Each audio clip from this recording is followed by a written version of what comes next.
우리 주님이 부활하신 것만도 어마어마한 역사인데 그 주님이 부활하셔서 우리에게 주신 선물은 정말 엄청난 것들이었습니다. 부활하신 주님이 주신 첫 번째 선물이 무엇이었습니까? 성경 오늘 본문 19절에 말씀을 하고 계셨지요.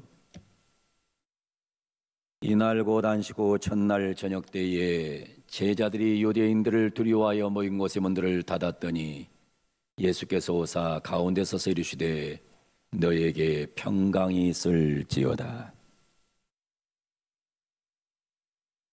다시 예수께서 또 이르시되 너에게 평강이 있을지어다. 아버지께서 나를 보내신 것 같이 나도 너희를 보낸다고 21절에 반복해서 말씀하고 계십니다. 부활하신 예수님이 우리에게 주신 첫 번째 선물은 바로 평강이었습니다. 평강, 샬롬, 에이레네, 피스, 평화, 안식이었습니다. 부활하신 주님은 우리가 어떻게 살기를 원하느냐? 우리가 평안하게 살기를 원하십니다. 부활하신 주님과 함께 걸어가는 삶 속에 여러분에게 평안의 복이 임하기를 소원합니다. 평안하시기를 바랍니다. 둘째 선물은 무엇이었습니까? 둘째 선물은 21절이었습니다. 예수께서 또 이르시되 너희에게 평강이 있을지어다. 아버지께서 나를 보내신 것 같이 나도 너희를 보내노라. 아버지께서 나를 보낸 것 같이 나도 너희를 보내노라. 바로 사명이 선물이었습니다. 사명입니다. 여러분, 사명은 선물이에요. 지난주에 공동회의가 있었지만은 장로라는 사명, 그건 선물이에요. 안수집사라는 사명, 그건 선물입니다. 권사라는 직분도 이것도 사명이에요. 여러분, 목사라는 이 직분이 사명입니다. 사명은 선물이에요. 여러분, 높은 사람이 준 선물을 받지 않으면 그 높은 사람을 대적하는 거예요. 높은 사람을 희롱하는 겁니다. 하나님 주시는 직분은 감사함으로 받으면 되는 것이고 감사함으로 최선을 다해 그 임무를 감당하면 되는 거예요. 사명은 선물이에요. 사명을 주었는데 그 사명을 내가 하겠다 안 하겠다, 그거는 월권행위입니다. 그건 있을 수가 없는 거예요. 사명도 주지 않았는데 내가 이것을 하겠다 저것을 하겠다, 그것은 더 나쁜 월권입니다. 사명은 선물이에요. 그래서 사명을 감당 잘하면 하나님이 더 큰 복을 주시는 것이고, 사명 감당을 잘못하면 그 사명 때문에 인간은 몰락하는 것입니다. 부활하신 예수님이 주신 두 번째 선물, 사명. 사명 감당을 잘하는 성도들이 되기를 주 이름으로 축원합니다. 사명 감당을 잘 하셔야 돼요. 어떻게 하면 장로직을 잘 감당할까 고민해야 됩니다. 어떻게 하면 안수입사의 사명을 잘 감당할까? 어떻게 하면 권사직을 잘 감당할까? 여러분들은 수없는 사명 감당을 위한 고심이 있어야 되는 겁니다. 직분은 맡아놓고 사명 감당을 안 하면 하나님은 그 사람을 축복할 수 없는 거예요. 그래서 사명은 선물이에요. 세 번째로 중요한 것은, 주님이 주신 세 번째 선물은 본문 22절에 등장합니다.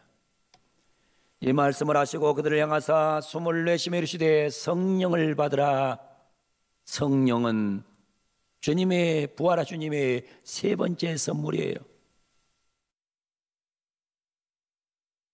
성령을 받아야 우리가 사명 감당을 바로 할 수 있고, 성령을 받아야 우리가 평화로운 삶을 살 수 있는 겁니다. 이 세상에는 아주 나쁜 영들이 많아요. 나쁜 영들, 이거를 악령이라고 하는 것입니다. 얼마나 나쁜 영들이 이 땅에 활동하고 있는지 모릅니다. 이 나쁜 영들을 물리칠 수 있는 유일한 방법은 좋은 영을 받는 겁니다. 거룩한 영을 받는 거예요. 이게 바로 뭐냐? 이게 바로 성령이에요. 여러분, 우리가 사는 세상의 삶은 육신을 위한 삶이 아닙니다. 이 세상의 싸움은 영과 육의 싸움이에요. 선한 영과 악령의 싸움이 이 땅에는 보이지 않게 일어나고 있는 거예요. 그렇기 때문에 부활하신 주님은 이 땅에 부활하셔서 성령을 받으라 말씀을 하셨던 거예요. 성령 받아서 여러분들은 사명 감당 잘하는 복된 백성들 되기를 원합니다. 오늘은 네 번째 선물을 말씀하고 있습니다. 부활하신 주님이 주신 네 번째 선물은 무엇입니까? 23절에 나옵니다. 너희가 누구의 죄든지 사하면 사하여질 것이요 누구의 죄든지 그대로 두면 그대로 있으리라 하시니라. 너희가 누구의 죄든지 사하면 사하여질 것이요 누구의 죄든지 그대로 두면 그대로 있으리라 하시니라. 이 성경은 난해 성경 구절입니다. 성경 구절 중에 난해 성경이 있어요. 다시 말하면 그냥 일반적인 교인이 읽어서는 무슨 소린지를 몰라요. 굉장히 난해한 성경이에요. 이 성경에서 천주교회의 고해성사가 나왔습니다. 특별히 이 고백을 할 때는 절대 변명하지 않아요.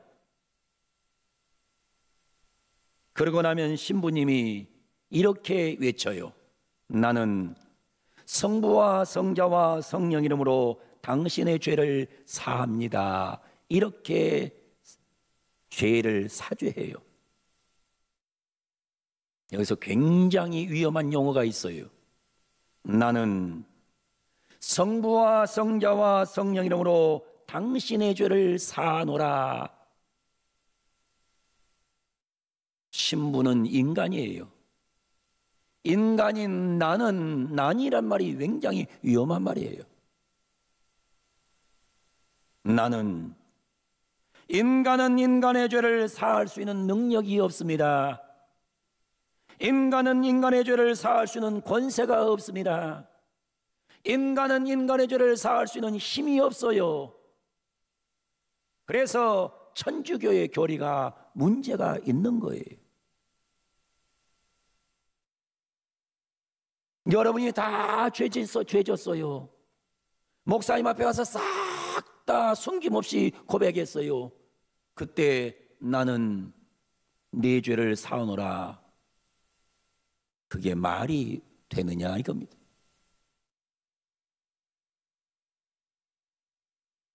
이와 비슷한 성경이 성경 안에 있어요. 마태복음 16장 19절이에요. 내가 천국 열쇠를 내게 주리니 내가 땅에서 무엇이든지 매면 하늘에서도 매일 것이요 내가 땅에서 무엇이든지 풀면 하늘에서도 풀리리라 하시고, 또 마태복음 18장 18절에 보면 진실로 너희에게 이르노니 무엇이든지 너희가 땅에서 매면 하늘에서 매일 것이요 무엇이든지 땅에서 풀면 하늘에서도 풀리리라. 굉장한 난해한 성경 구절이에요. 마가복음 2장을 보게 되면 예수님께서 가버나움을 방문하십니다. 가버나움을 방문하셔서 그곳에서 중풍병자 한 명을 만나요. 4명의 사람들이 중풍병자를 데리고 예수님께로 옵니다. 근데 예수님께로 왔는데 너무나 군중이 많아서 예수님이 있는 건물 안으로 들어갈 수가 없어요.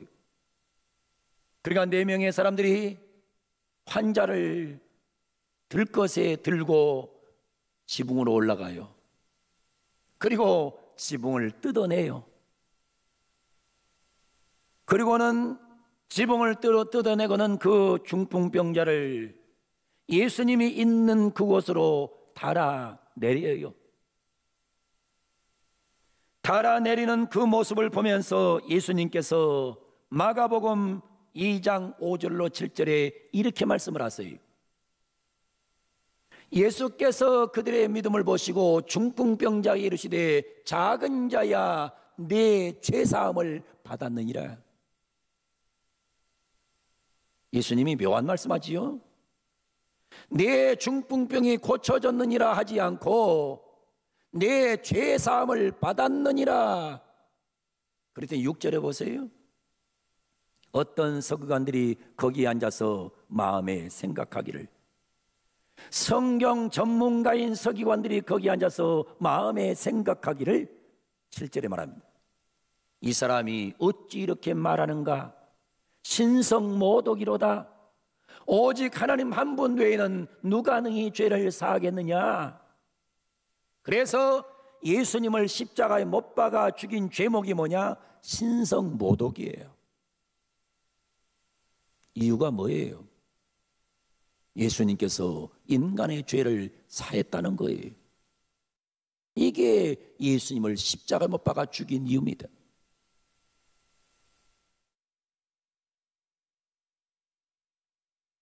여러분, 예수님은 삼위일체 하나님이시기 때문에 죄를 사할 권세가 있어요. 그러나 이 땅에 어떤 인간도 인간의 죄를 사할 권세는 없습니다. 죄사함의 권세는 하나님 한 분만이 갖고 계신 겁니다. 하나님은 십자가를 통하여 인간의 죄를 사하셨습니다. 만일 인간이 죄를 사할 수 있었다면 예수님은 십자가에 죽어야 될 이유가 100% 없습니다. 그러면 예수님의 말씀은, 오늘 본문 말씀은 잘못하신 말씀인가요? 아닙니다. 절대로 아닙니다. 오늘 본문을 우리는 잘 해석해야 됩니다. 너희가 누구의 죄든지 사하면 사하여질 것이요 누구의 죄든지 그대로 두면 그대로 있으리라 하시니라. 본문은 사죄에 대한 말씀이 아닙니다. 그리고 우리 인간은 누구도 죄를 사할 수 없습니다. 예수님이 부활하셔서 4번째 주신 선물은 사죄에 대한 선물이 아닙니다. 오늘 본문을 자세히 분석해 드리겠습니다. 첫째, 사하면 너희가 누구의 죄든지 사하면 사하여질 것이요. 사하면이라는 이 단어, 아피엠이란 단어는 여러 가지 뜻을 갖고 있습니다. 사하면, 아피엠이 용서하다는 뜻입니다. 보내다는 뜻입니다. 버리다는 뜻입니다. 생략하다는 뜻입니다. 면제하다는 뜻입니다. 포기하다는 뜻입니다. 제가 성경을 다시 번역하겠습니다. 너희가 누구든지 용서하면, 너희가 누구든지 다른 사람의 죄를 용서하면, 너희가 누구든지 다른 사람의 죄를 보내버리면, 너희가 누구든지 다른 사람의 죄를 버리면, 너희가 누구든지 다른 사람의 죄를 생략하면, 너희가 누구든지 다른 사람의 죄를 면제하면, 너희가 누구든지 다른 사람의 죄를 포기하면, 용서하면 용서하실 것이요, 죄를 보내면 보낼 것이요, 죄를 버리면 버릴 것이요, 죄를 생략하면 생략할 것이요, 죄를 면제하면 면제할 것이요, 죄를 포기하면 포기해 줄 것이다.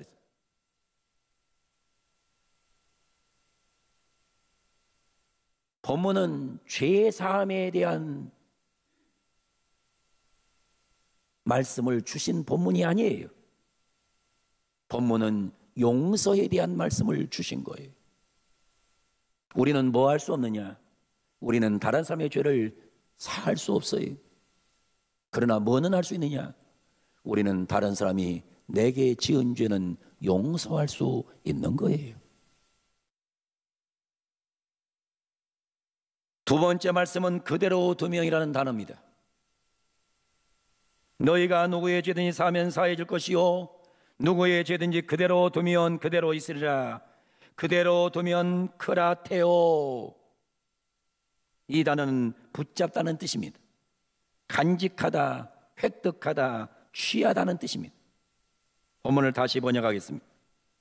누구의 죄든지 붙잡고 있으면, 누구의 죄든지 간직하고 있으면, 누구의 죄든지 획득하고 있으면, 누구의 잘못이든지 취하고 있으면 그대로 있으리라. 무슨 말씀을 하고 있는 거예요? 부활하신 예수님이 뭐라고 말씀하고 계시는 거예요?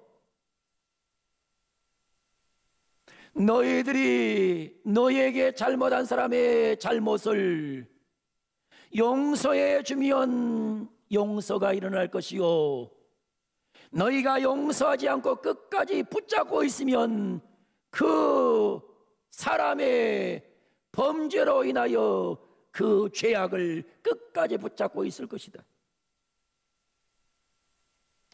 인간은 인간의 죄를 사할 권세가 없습니다. 그러나 용서할 권세를 가지고 있지 않는 사람도 한 명도 없습니다. 우리 주님은 부활하셔서 네 번째 선물을 주셨습니다. 그 선물은 바로 용서입니다. 사랑하는 성도 여러분, 세상에 살면서 여러분들은 얼마나 많은 상처를 갖고 살아왔습니까? 얼마나 많은 아픔을 견디면서 살아오셨습니까? 얼마나 괴로운 삶의 모습을 갖고 사셨습니까? 여러분, 그거 여러분 가슴 속에, 머릿속에 두지 말고 부활하신 주님의 명령을 따라서 용서하는 은혜를 경험하기를 주 이름으로 축원합니다. 초대교회 알렉산드리아 학파의 교부였던 오리겐, 헬란 말로는 오리게네스란 말이 있습니다. 이 오리게네스, 초대교회 학파 중에서 유명한 학파가 알렉산드리아 학파였어요. 이 교부가 이런 말을 했어요. 교회는 죄인들이 모인 병원이다. 모두 다 죄인이다. 의인은 없다. 의롭다함을 얻었을 뿐이다. 그런 고로 교회에서는 시비가 있을 수 없다. 누구를 비판할 수 없다. 정죄할 수 없다. 이것이 교회다. 여러분 잘 들어야 돼요. 교회는 죄인들이 모인 병원입니다. 병원. 죄인들이 모여서 병든 사람이 모인 곳이 교회예요. 병든 사람이 천국 가기 전까지 입원해 있는 곳이 교회예요. 그러니까 교회는 병든 자들의 공동체고 죄인들이 모인 공동체예요. 그렇기 때문에 교회 안에서는 누구도 정죄하면 안 돼요.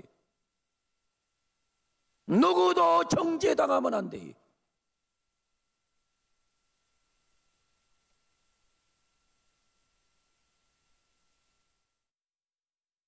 곧 죽을 환자들이 누구를 정죄합니까? 여러분, 우리는 얼마 가지 않아서 죽어야 될 존재예요. 이 병원인 예배당을 떠나야 될 존재라고요. 이 병원 문을 나서야 될 존재가 우리들란 말이에요. 그런데 우리는 이 세상에 살면서 나는 좀 더 깨끗한 죄인이요, 너는 더러운 죄인이라고 정죄를 하는 거예요. 교회 안에서는 도저히 일어나서도 안 되고 일어날 수도 없는 일들이 교회 안에서 일어나고 있는 거예요.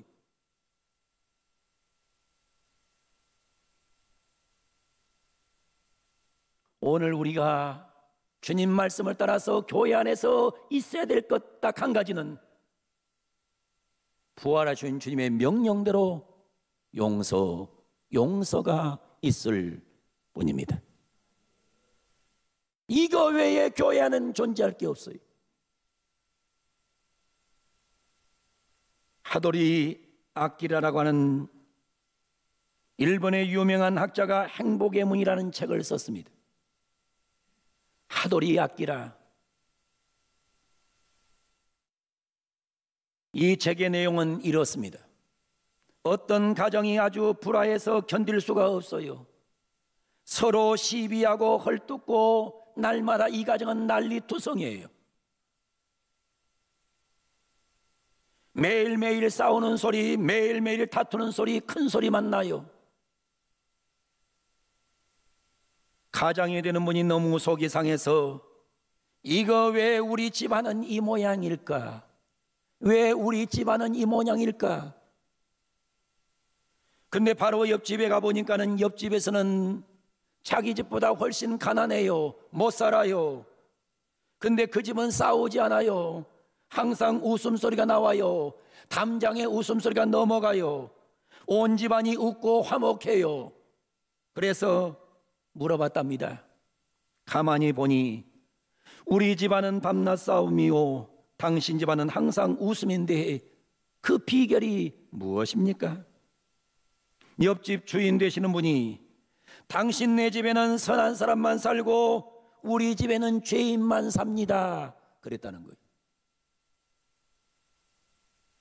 당신 집안에는 의인만 사니까 싸우고 우리 집안에는 죄인만 사니까 조용한 거다. 똑똑한 집안에는 의인만 살아요. 항상 무슨 일이 생기면 내 책임이다, 내 책임이야, 내 책임이야. 공방 속에 싸움이 벌어집니다. 근데 한 집은 죄인들만 사니까 문제가 생기면 내 잘못입니다, 내 잘못입니다, 내 잘못입니다. 그러니까 그 집안은 항상 평화롭더라는 것입니다. 아들이 지나가다가 화분을 깨뜨렸습니다. 아이고, 제가 잘못했습니다. 그랬더니 어머니가 하는 말이 내가 거기다 둔 것이 잘못한 거지. 그랬더니 아버지가 하는 말이 내가 그거 치우지 않는 것이 잘못한 거지. 그랬더니 할머니가 하는 말이 아이고, 애당차 사다가 내가 거기다 놓은 게 잘못이다. 이 집안은 항상 내 잘못이다, 내 잘못이다, 내 잘못이다. 그러니까 평안하시더라는 거예요. 그래서 아도리 악기라는 뭐냐, 행복의 문으로 정말 들어가고 싶으냐, 정말 들어가고 싶거든 내 잘못이다, 내 잘못이다, 내 잘못이다 하고 용서를 하면 행복의 문으로 들어갈 수 있다고 이 책에서 얘기하고 있는 거예요.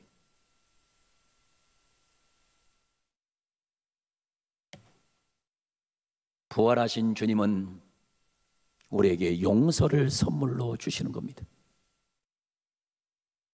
사랑하는 성도 여러분, 용서가 있는 집안은 평안해요.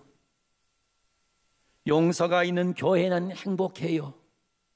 용서가 있는 세상은 살만해요. 부활하신 주님이 주신 선물, 용서의 선물을 오늘 이 예배를 통해 받아 가지게 되기를 주 이름으로 축원합니다. 그리고 가정에서, 교회에서, 세상에서 여러분에게 상처 주고 아픔 주고 눈물 주고 쓰라림 주고 탄식 주고 내 가슴을 산산이 찢어 놓았던 자들을 용서하는 오늘 예배가 되기를 주님의 이름으로 간절히 축원을 드립니다.